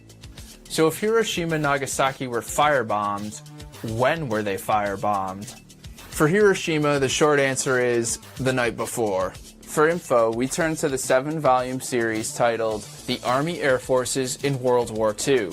It was published between 1948 and 1958 as an official release of the Office of Air Force History. The series editors were Wesley Frank Craven and James Lee Cate. They began work on the series during the war with FDR's blessing. In Volume 5, there is a table detailing the incendiary missions against secondary cities. If we skim down, we see that Imabari was bombed August 5th. Imabari is only 35 miles from Hiroshima. According to the 1977 history book, Ruin from the Air, tonight, as usual, the monitors had indications that Japan was in for another brutalizing series of raids. 30 bombers were en route to Japan to drop mines in the inland sea. 65 bombers were coming to bomb Saga. 102 planes were about to launch an incendiary attack on Maebashi. 261 bombers were heading for the Nishinomiya Mikaje area. 111 bombers were bound for Ube, 66 for Imabari. 66 bombers were bound for Imabari on the night of August 5th, and 111 bombers bound for Ube. Imabari was bombed twice already beforehand, once April 26th and the second time on May 8th. The book Inferno by Edwin Palmer Hoyt confirms these attacks, but also leaves doubt as to whether Imabari was completely razed by the time August 5th rolled around. If this were true, it would make bombing Imabari unnecessary. Hoyt includes a conversation on a train that is often cited by my fellow truthers to show that all 66 planes passed over Imabari and bombed Hiroshima. In the conversation, one man notices that Imabari is not listed on the timetable, and another gentleman asserts that Imabari had burned up, and that his father had a drapery business that burned up too. He said everybody was dead, but there was no train stop in Imabari because there was no train station. According to the Japanese magazine Ehime Prefectural Modern History, issued on February 29, 1988, in the early morning of May 8th, the same year, 1945, there was a second air raid, and the area around Imabari Station was hit by waves 8 times before and after, killing 29 people, seriously injuring 4 people, and damaging 140 houses. But the whole city had not burned up.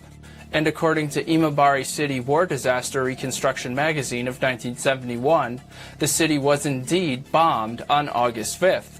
The third air raid lasted for a long time, from 11:50 p.m. on August 5th to 1:30 a.m. on the following day, August 6th. On the night of August 4th, the bombing of Imabari City was announced by leaflets dropped from the enemy plane. On August 5th, the explosion sound approached greatly from the upper side of the city in the fear of anxiety of the citizens, and it became a rain of fire with the explosion sound in about 60 large bombers.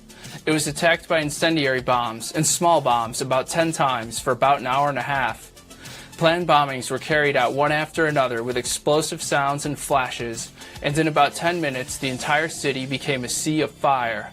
The big fire invited a big wind like a typhoon, made a noise and shook the earth, and the citizens inhaled smoke. On this day, the city center of Imabari was almost destroyed. Between 340 and 454 people were killed. 34,200 people, which is 63% of the 54,341 population, were affected. 5.98 million square meters became scorched earth.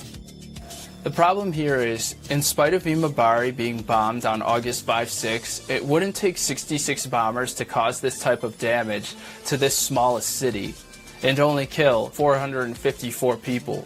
It's still possible that some of these bombers passed over the city and bombed Hiroshima. However, I propose that the real Hiroshima bombers were the B-29s heading for Ube the very same night. If we flip back to Ruin from the Air and cross-reference each city attacked on August 5th with the table from Army Air Force's World War II, I should expect to see every city on the list. We have Saga, Maebashi, Nishinomiya, Imabari, but no Ube. When was Ube last bombed? July 1st. The napalm created a firestorm. So where did those 111 bombers disappear to that flew out of Guam the night of August 5th? According to the book Final Assault on the Rising Sun by Chester W. Marshall, these planes were targeting an Ube oil refinery. The Ube plant was one of the few plants that remained in high production in Japan until we, the 315th Bomb Wing, came along. It was not only destroyed on August 5th, but also sunk when the surrounding dikes were breached and the area inundated. Apparently, an oil refinery is enough to warrant 111 bombers, but not enough to secure a spot on the Army Air Force's table of bombed cities. How big was this oil refinery? Here's the before. Here's the after. It's an area of 281 acres.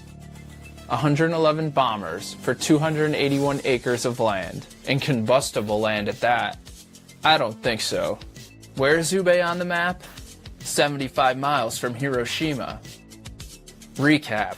It took 111 bombers to destroy an oil refinery and 66 to attack the small city of Imabari. We need a closer look at this. For comparison, let's look at Tokyo.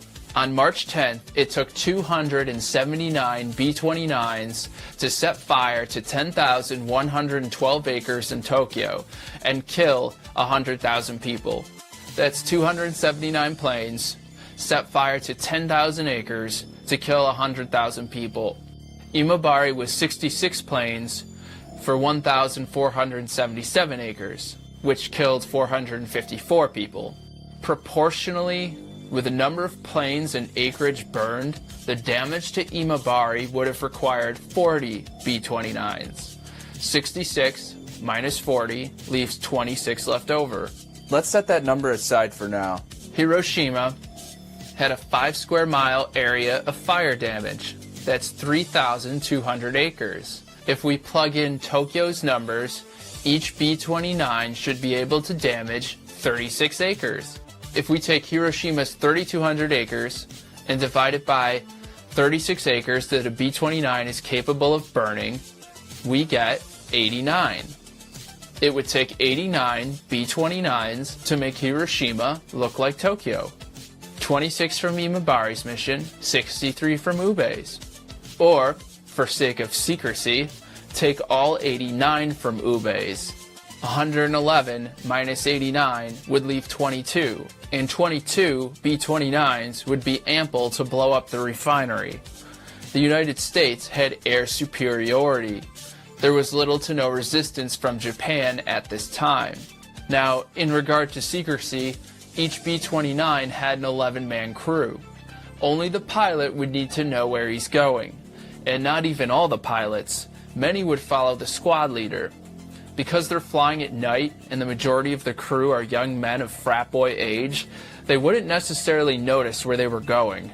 They've been bombing Japan for a year. It's another day at the office. The crew who were supposed to know? Well, even the dumbest of accomplices can manage to keep silence under threat of death. The fact remains, the damage on the ground does not justify the firepower in the air, and these additional planes can't account for where they were as early as 7 hours before Hiroshima is set to be nuked. They're not flying in circles. Just to really drive home the point, let's get a second confirmation, and a third. The table is from F.J. Bradley's No Strategic Targets Left. He claims 106 planes were sent to Ube, but that's still enough to satisfy the damage at Hiroshima and the refinery. According to the narrative history documents of the 16th Bombardment Group, which was one of 4 units attached to the 315th Bombardment Wing, this was the most spectacular mission in which the 16th Group participated. The Ube Coal Liquefaction Company, important because it was a synthetic production unit, had previously been raided on July 22nd and 23rd, and had been damaged to the extent of 31%. The attack against the plant was launched on August 5-6 by the entire 315th Wing. Interestingly, the 315th Bombardment Wing was equipped with the new B-29Bs. The B-29B was a limited production aircraft, a variant of the B-29 Superfortress, built solely by Bell Atlanta. It was stripped of much defensive gunnery and had all but the tail defensive armament removed, adding capacity for additional incendiary or high explosive bombs. The elimination of the turrets and the associated General Electric computerized gun system increased the top speed of the Superfortress to 364 miles per hour at 25,000 feet, and made the B-29B suitable for fast, unescorted, hit-and-run bombing raids. So the B-29B is faster, and it's packed to the gills with incendiary bombs. And almost all B-29s in the 315th Bomb Wing were B-29Bs, sent to damage an already damaged plant. These are the Hiroshima bombers. How late into the morning did these bombing runs last? We'll save for another time. What about Nagasaki? There are a number of possibilities. One is that Nagasaki was firebombed the night of August 8-9, and they simply didn't keep a record of it. No one knew when or where the next atomic bomb would be dropped, and there were still firebombings going on at the time. According to the Army Air Forces in World War II, Volume 5, while the world waited for a reply from Suzuki, the 20th Air Force kept hammering at Japan, dispatching on August 7th a 131-plane mission against Toyokawa, a large daylight incendiary against Yawata on the 8th, and on the following night a mining mission and 2 bomb strikes. On the 8th, also, the 509th Composite Group sent out 6 planes to drop pumpkin bombs on various targets. Where were these various targets? The 509th Composite Group is the one dropping the A-bombs. No book ever specifies. Why mention various targets at all? My strongest guess is that the Air Force fed the editors this information to cover their bases, in case a crewman ever jumped up years later and said, "Hey, we were doing bombings the night before Nagasaki, and it's not in the history books." Another possibility is that Nagasaki was firebombed the night of August 5-6, 3 days prior to the official August 9th, 1102 Fat Man detonation. LeMay would have told the bombers they were going to bomb Saga, and then have the flight leaders bomb Nagasaki instead. Nagasaki suffered 2,240 acres of damage. It would require 62 B-29s. How many flew to Saga on the night of August 5th? 65 B-29s of the 58th Bombardment Wing flew out of Tinian. Was Saga really bombed? Yes, it was. How much damage did Saga City sustain? The Saga air raid lasted from 11 p.m. on August 5th, 1945 to around 1 a.m. on August 6th. It killed 61 people, burned 443 houses, and dropped 458.9 tons of bombs. We don't get an actual acreage, but we can compare these numbers to Imabari's. 454 people were killed, 8,199 houses were burnt down, and 510 tons of bombs were dropped. The B-29s that attacked Imabari were part of the same 58th bomb wing that flew out of Tinian. The damage to the houses is suspect, but Saga City was in a state of total blackout before the raid. Leaflets had been dropped the night before, much like with Imabari. But, blackout or not, Saga may have been grazed before the crew headed to Nagasaki, 42 miles away. The pilots and crew would have followed orders and returned to Tinian in the Mariana Islands. On to our fourth possibility. Officially, Nagasaki was already bombed on August 1st, 1945. A total of 50 bombers, including 24 B-24s and 26 B-25s, dropped 112 tons of bombs, mainly on munitions factories in the city. Heavy damage was inflicted on Mitsubishi Nagasaki Shipyard, the main target of the air raid, as well as Mitsubishi Steelworks, Nagasaki Medical College, and other important facilities. What the fuck? Mitsubishi Steelworks is where they dropped the atom bomb. Yeah, this one's not so much of a mystery.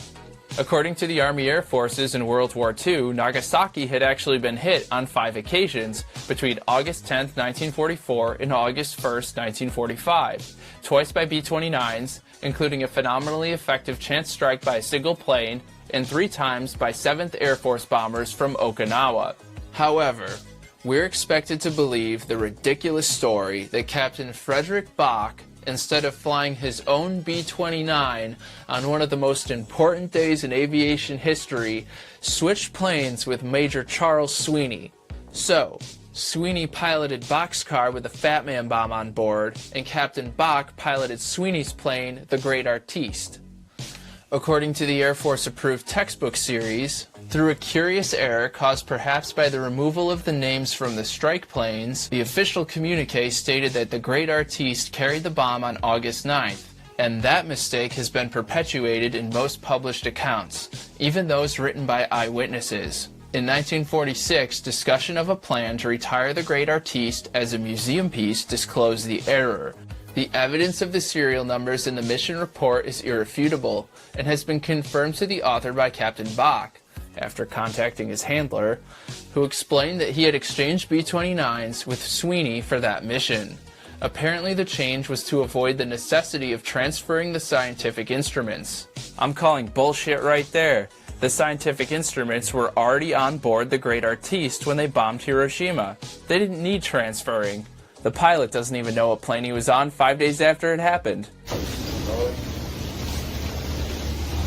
This is Major Charles W. Sweeney of Quincy, Massachusetts, pilot of the Great Artiste, the second B-29 to drop an atomic bomb on the Empire. Major Sweeney, give us some of the details of the whole flight. We were briefed on, of course, a primary and a secondary target as usual.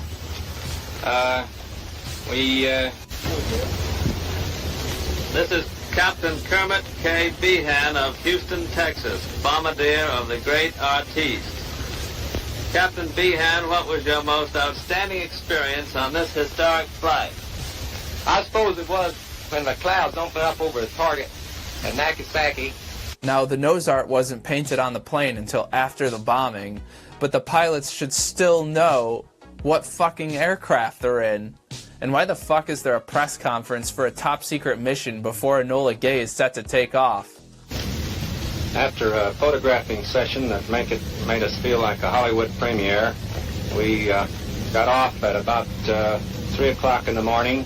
Then, if you swallow that bullshit, we're expected to believe that the target city on August 9th was also switched.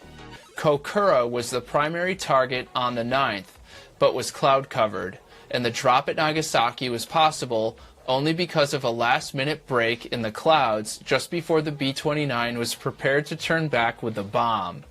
The devil's in the details, people.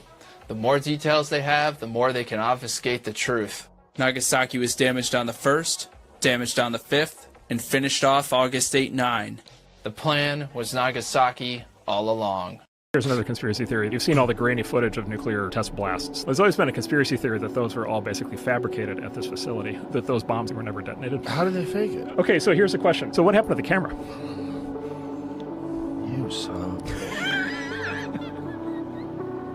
of a bitch. How is that happening yet the camera is like totally stable and fine? Oh my. And by the way, the film is fine. The radiation didn't cause any damage to the film. Let's see the car. Where's the car? Oh, okay. It just showed up. So wait a minute. First it of all, wasn't there. No car. No car. Second is, does it really look like car? A real, does that look like a real car? That's insane. You know what it looks like? The smoke is too big. Like the size of it, it looks small. You know what I'm saying? And we're looking at something that's like a few inches tall. The clouds just don't look realistic. Right. Like it looks like they're too big and they move too quickly back and forth. Basically, the U.S. military was basically faking these bomb tests to freak out the Russians, to make us think that we had potency to our nuclear weapon arsenal that we actually didn't have at the time. Does that look like those are full-size giant lumber beams as they go flying?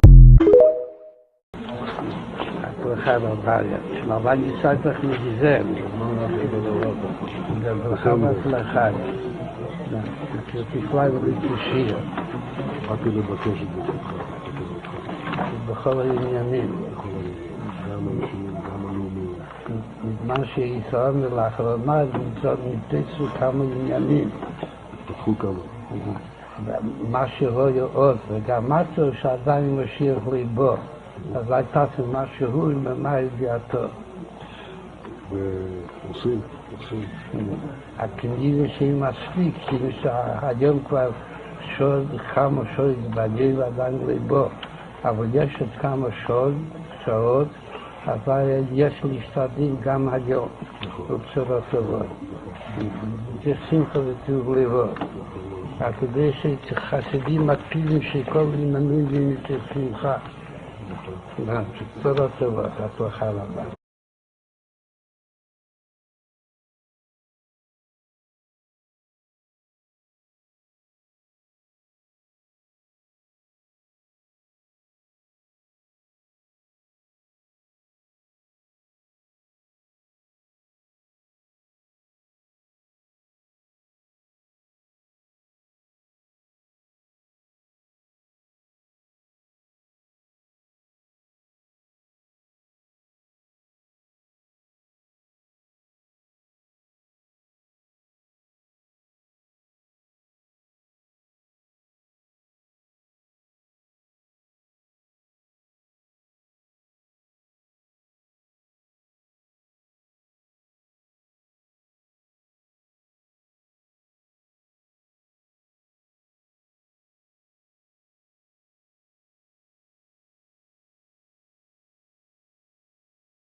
World Trade Center 7 had always been considered the starting point for rebuilding.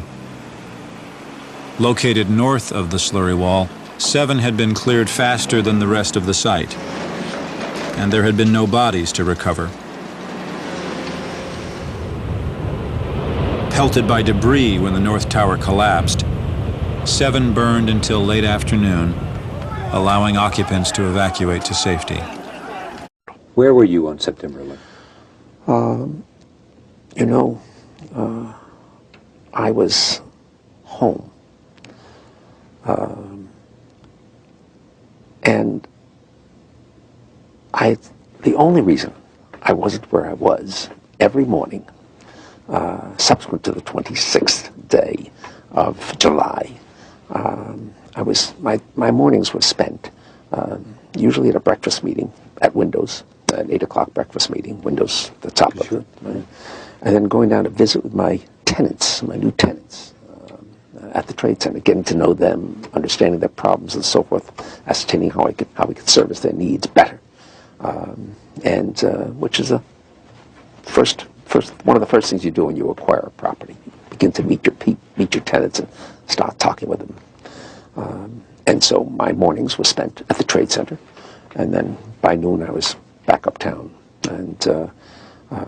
and so that particular morning, because I have light-colored hair and fair skin, and I'm an annuity to the dermatologist, my wife, God bless her, had made an appointment for me at the doctor. And I remember dressing to go to the doctor. I'm finally saying to my wife, I said, "Sweetheart, I've got so much to do downtown. I got to cancel this. I've got to go downtown." And she said, "You're not going to cancel this appointment. You're going to the dermatologist." And, having been married now to the same woman for 46 years, you get this sense of determination on occasion, their voices. And I said, okay, yes, dear, I'll go. And then just minutes later, received a telephone call to turn on a television set and witnessed this horrendous circumstance. The first plane hitting, and then the second plane hitting. Of course, with the second hit, it became obvious that this was terrorism. But thereafter was absolute hell because so many of our people were down there. We were in occupancy, temporary occupancy, of the 88th floor of the North Tower prior to moving permanently into the 91st floor of the North Tower. And so my children, two of my children, Roger and Lisa, both work with me. They were on their way to work at 9 o'clock. Many others, about 100 people with us on their way to work. And as it turns out, had the plane struck 15 minutes later, our firm would have been decimated. I remember getting a call from the fire department commander telling me that they were not sure they were going to be able to contain the fire. And I said, we've had such terrible loss of life. And the Green Goblin. The Green Goblin, you like that? Mr. Jameson. Made it up myself.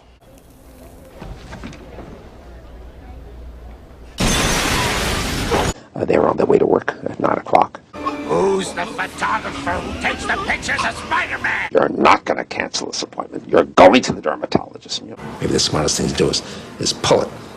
And they made that decision to pull, and then we watched the building collapse.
My Uncle Wilf used to say, the only time the government's got any use for us is in a war. He used to say that they only need so many of us to do the things that need doing The rest they'd rather be without. They say comedy is just for laughs, but sometimes it's the only way to tell the truth without being silenced. Warnings don't always come as alarms and sirens, sometimes they come as jokes. The real problem is, we laugh when we should be listening. Christmas ain't what it used to be. Nothing is. Unless it's me getting older. Things was cheaper though. Lot cheaper. You could get 5 cigarettes for tuppence then. They don't make them in 5s anymore, do they? Well, you never see them. People smoke more, I suppose. Yeah. Well, people do seem to be smoking more since the cancer scare. Worry, I suppose. There was none of that then either. What? Cancer. It was all TB then. They can cure that now, can't they? Yeah. I suppose as soon as they can cure cancer, they'll think of something else to worry us with. My Uncle Wilf used to say he reckoned it was the government. What? He used to give us all these diseases. To be daft, Mum. Well, they put them in our food. That's what he used to say. Mum. You can taste it in the water sometimes. That's chloride. Well, there you are. They put that in to improve the water. Well, it don't improve the taste. My Uncle Wilf used to say the only time they've got any use for us, the only time the government's got any use for us is in a war. Rest of the time he used to say we're an embarrassment to him. Yeah. He used to say that they only need so many of us to do the things that need doing, and the rest they'd rather be without.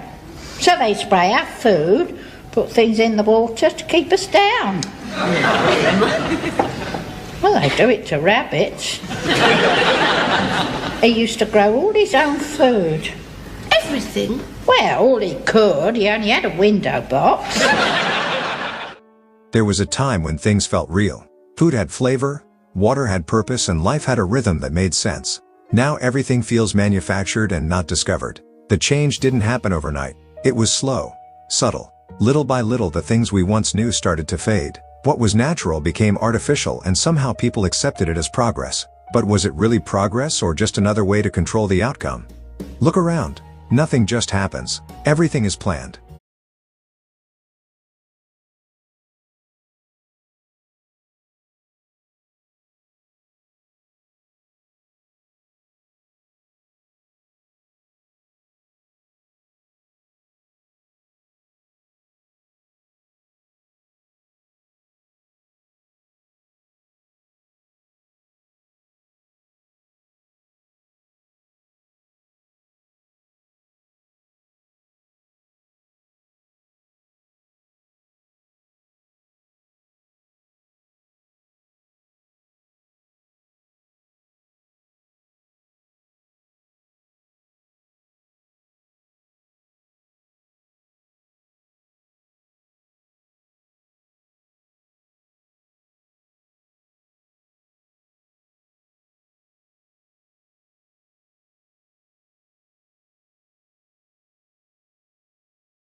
Israel acted alone against the Slawia gas compound.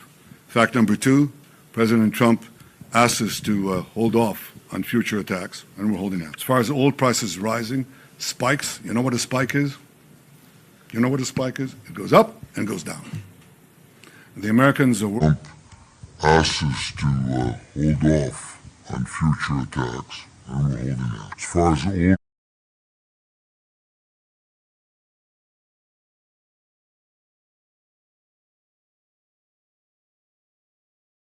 In a tense atmosphere, especially during a military crisis, even one unverified screenshot can travel extremely fast and create a powerful false impression. But once fact-checkers and observers looked more closely, major problems appeared almost immediately. There was no confirmed record of such a message being published by the official Israeli Prime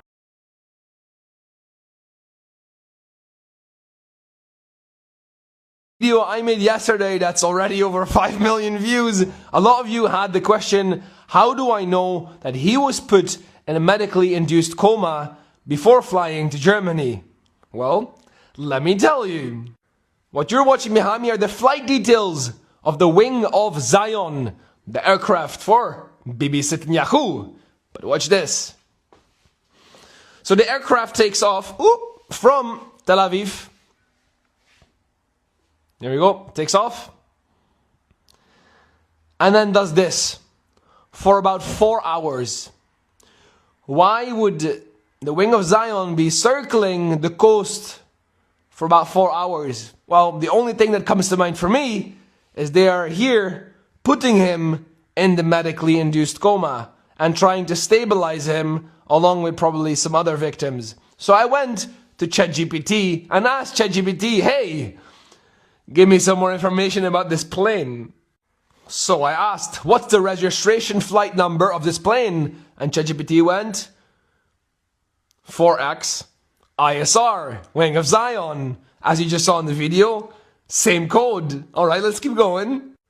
I then asked, is there a hospital on board the plane, i.e. a hospital equipped well enough so you can stabilize someone and put them in a medically induced coma?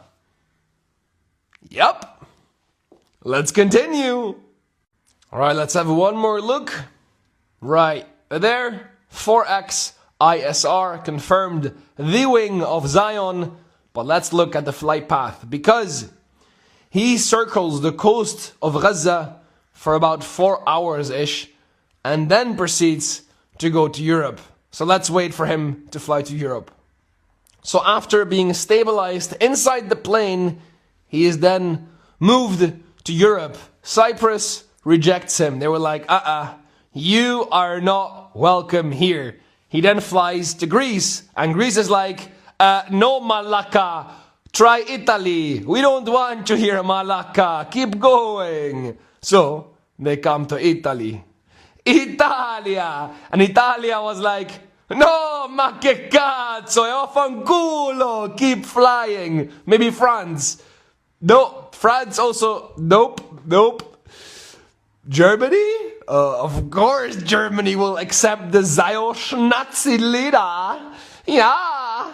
So he arrives in Berlin, where he then allegedly spent some time in hospital with his 6 fingers and eventually passed away, not only because of his injuries, but allegedly also because of negligence.